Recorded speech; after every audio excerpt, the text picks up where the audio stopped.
Hello guys, कैसे हैं आप लोग? मजे में?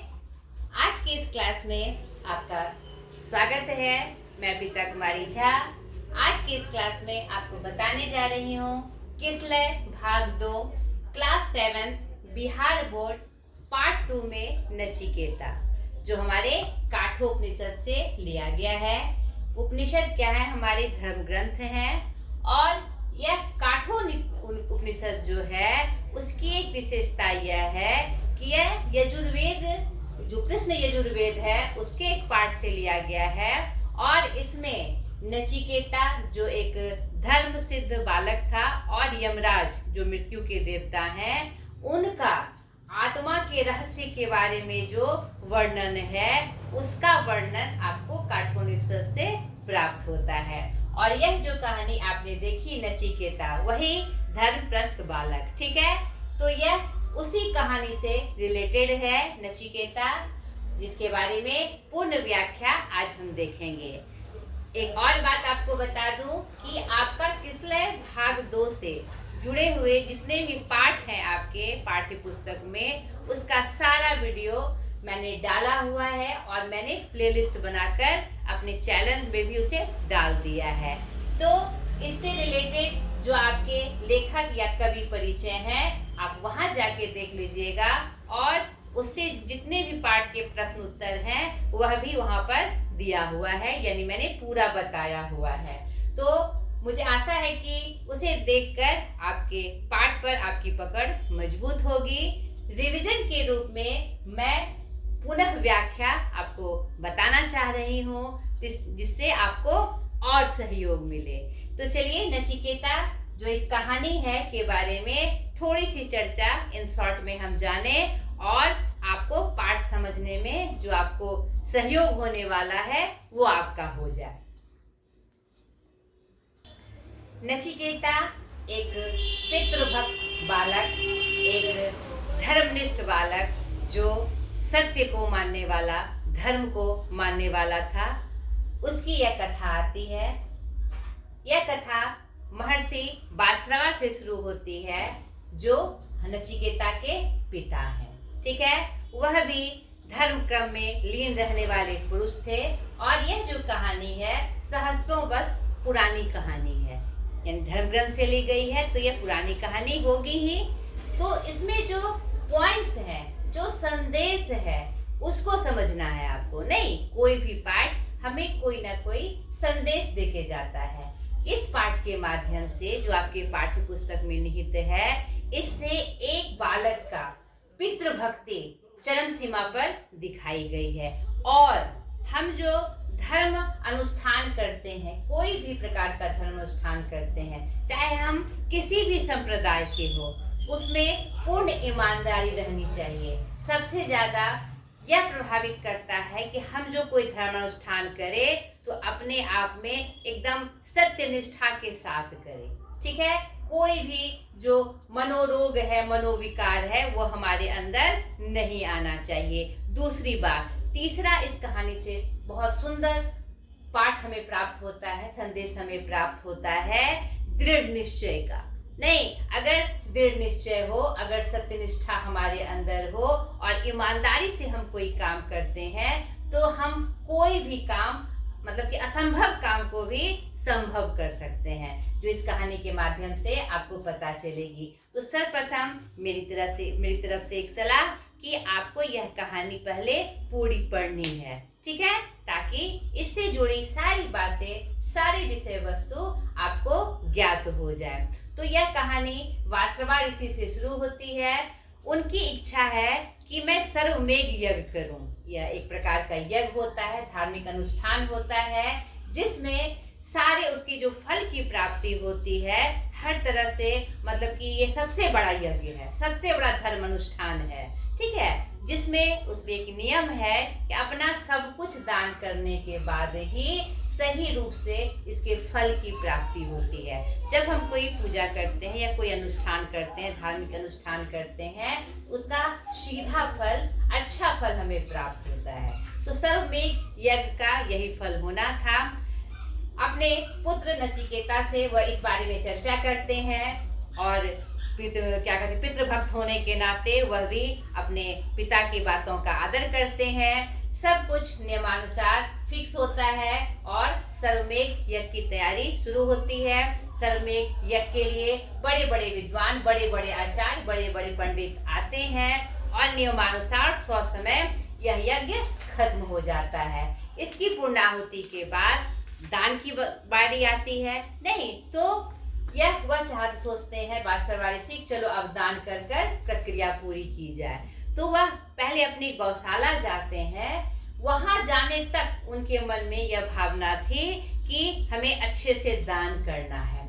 और उनके गौशाला में बहुत सुंदर सुंदर अच्छी अच्छी गायें थी और उनके यज्ञ से जो विद्वान आए थे, जो ब्राह्मण आए थे, उन्हें भी अच्छा दान प्राप्ति की पूरी आशा थी। लेकिन वहां जाने के बाद वास्तवा ऋषि के मन में लोभ उत्पन्न हो जाता है और वो क्या करते हैं, जो बूढ़ी गाय, कमजोर गाय थे और अच्छी गायों को में दोनों को छांट कर जो पूरा बूढ़ी गाय और कमजोर गाय थी वह दान के रूप में देना शुरू करते हैं।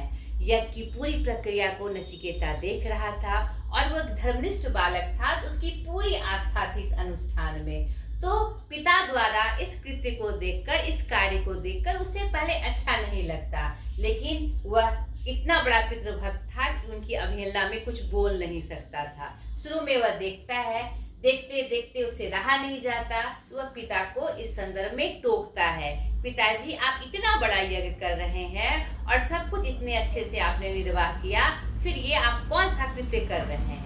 तो उसके पिता, जिसके मन में लोभ की भावना आ गई थी, और यह एक मनोविकार है, कोई मनोविकार अगर हमारे अंदर घर कर ले तो वह जल्दी छूटती नहीं है, इसीलिए हर मनोविकार से दूर रहना चाहिए। इसमें यह भी बात बड़े अच्छे रूप से स्पष्ट हुई है। ठीक है, अंततः उसे नहीं रहा जाता नचिकेता को, और पिता से वह यूं ही कह जाता है कि मैं भी आपकी सबसे प्रिय वस्तु हूँ। यानी उस यज्ञ में दान करने की का होता है नियम, तो उसमें यह ये बात कह देता है कि मैं भी आपकी प्रिय वस्तु हूँ, आप मुझे किसे दान दे रहे हैं। पहले तो वह अनसुनी करता है, अब बाद में वह दान के क्रम में आवेश में फिर से यह पूछने पर कि आप मुझे किसे दान कर रहे हैं, मैं भी तो आपकी प्रिय वस्तु हूँ, तो वह गुस्से में उसके पिता यानी महर्षि वास्तवा कह देते हैं कि मैं तुम्हें यमराज को दान दे रहा हूँ। और यह पितृभक्त बालक पिता के निकले अनायास वचन को भी पूरा करने के लिए तत्पर हो जाता है। यह होती है पितृभक्ति। पिता ने क्या कहा, उससे उसका नफा है कि नुकसान है, उसने यह नहीं सोचा, सिर्फ यह देखा कि पिता ने ये बात कही, भले ही क्रोधवश कही। और जब थोड़ी देर बाद वास्तवा ऋषि को एहसास होता है ये मैंने क्या कह दिया, तो पिता अपने पुत्र को बोलता है कि अरे मैंने तो क्रोधवश ये कह दिया, लेकिन वह पितृभक्त बालक पिता के का वचन झूठा ना हो जाए, पिता का यह कृत्य, क्योंकि यज्ञ के समय उन्होंने यह बात कही थी, दान देने के क्रम में यह बात की थी, इस लाज को रखने के लिए नचिकेता अपने पिता की बात को झुठलाना नहीं चाहता और वो पिता से आज्ञा लेकर कहता है नहीं पिताजी, आपने मुझे जो आज्ञा दी है मैं उसका सहर्ष पालन करूंगा, मैं उसका जरूर पालन करूंगा। और पिता अपने भूल पर बहुत पछताते हैं, लेकिन उसकी दृढ़ निश्चयता और जो धर्म के प्रति आस्था है उन्हें वह पता होती रहती है और उन्हें यह अपनी अज्ञानता का भी ज्ञान होता है, लेकिन कहते हैं जो मुंह से बोली निकल जाए वो वापस नहीं आती, जैसे तीर कमान से निकल जाए तो वो वापस नहीं आता। तो दोनों पर संयम रखना चाहिए, कंट्रोल रखना चाहिए। ठीक है, तो अंततः वह यमराजपुरी को चला जाता है और यह वहां जाकर यमराज कहीं बाहर गए रहते हैं, उनके दरवाजे पर वह उनका इंतजार करता है। 3 रात 3 दिन बीत जाते हैं। उसके बाद यमराज के आने पर उस तेजमयी बालक को देखकर पूछते हैं अरे यहाँ तुम क्या कर रहे हो। तो वह बालक बड़े अच्छे से अपने पिता के सारी बातों को बताता है, सारी बातों को यमराज को बताता है। तो यमराज कहते हैं अरे यह तुम इतना छोटे बालक, तुमने ये प्रण क्यों लिया, ये पिता की आज्ञा थी। तो उसका फिर आतिथ्य सत्कार करता है। वो भूखा प्यासा बालक दृढ़ निश्चय के बल पर वहाँ टिका था। उसके बाद वह खुशी होकर दूसरे दिन वह उनको बुलाता है नचिकेता को और कहता है कि वर मांगो।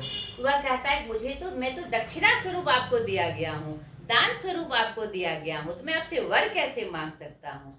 तो यमराज उस पर खुश होकर कहते हैं कि नहीं, क्या तुम्हारे जो ये भक्ति है, पितृ भक्ति, और ये जो ज्ञान है तुम्हारा, और यह जो साहस के से वशीभूत होकर, खुश होकर मैं तुम्हें वर देना चाहता हूँ, तो मुझसे वर मांगो। तो वह 3 वर मांगता है। सुनिए वह क्या वर मांगता है। वह कुछ भी वर मांग सकता था। एक छोटा बालक जीवन की सारी समृद्धियों को मांग सकता था ताकि उनका जीवन सही से बीते, लेकिन देखिए वह क्या मांगता है। पहला वर मांगता है कि उसके पिता का उसके प्रति क्रोध शांत हो जाए और सर्वमेघ यज्ञ उसका फल उन्हें प्राप्त हो जाए। देखिए कितना बड़ा पितृभक्त था। दूसरा वर वह मांगता है कि उसे ऐसी विद्या प्राप्त हो जिसमें डर ना हो, दूसरी विद्या। और तीसरा वह मांगता है आत्मा के रहस्य का ज्ञान, जो बड़े बड़े तपस्वी मुनि विद्वान नहीं जान पाते, वह छोटा बालक आत्मा के रहस्य को जानना चाहता है, क्योंकि वास्तव में वह बहुत ज्ञानी था। इस सूक्ष्म तत्व को वह समझता था। यमराज द्वारा कहे जाने पर कि आप बहुत छोटे हैं इसके लिए, अभी बाद में आपसे, तो नहीं, उसने कहा नहीं, मुझे तीसरे वर के रूप में यही चाहिए। और उसके दृढ़ निष्ठता को देखकर ये क्या कहते हैं, यमराज उन्हें आत्मा के रहस्य का पूरा ज्ञान देते हैं। और यही जो दोनों में आपस में जो संवाद हुआ है काठोपनिषद में, सबसे बड़ा वही संदर्भ है। ठीक है, तो ये पूरी कथा हमने आपको बताई। अब इस कहानी को आप अपने पाठ से पूरा पढ़िएगा, तो उसकी सारी बातें, उसके सारे संवाद आपको पता चलेंगे, पूरी घटनाक्रम आपको पता चलेगी। और मेरे प्लेलिस्ट में जाकर आप इसका जो परिचय है वह देख लीजिएगा, और प्रश्न उत्तर भी आप कर लीजिएगा, जिसमें आपको सहायता प्राप्त होगी। तो आज तक के लिए इतना ही। अगले वीडियो में फिर एक नए पाठ के साथ मैं हाजिर हो जाऊंगी। बाय।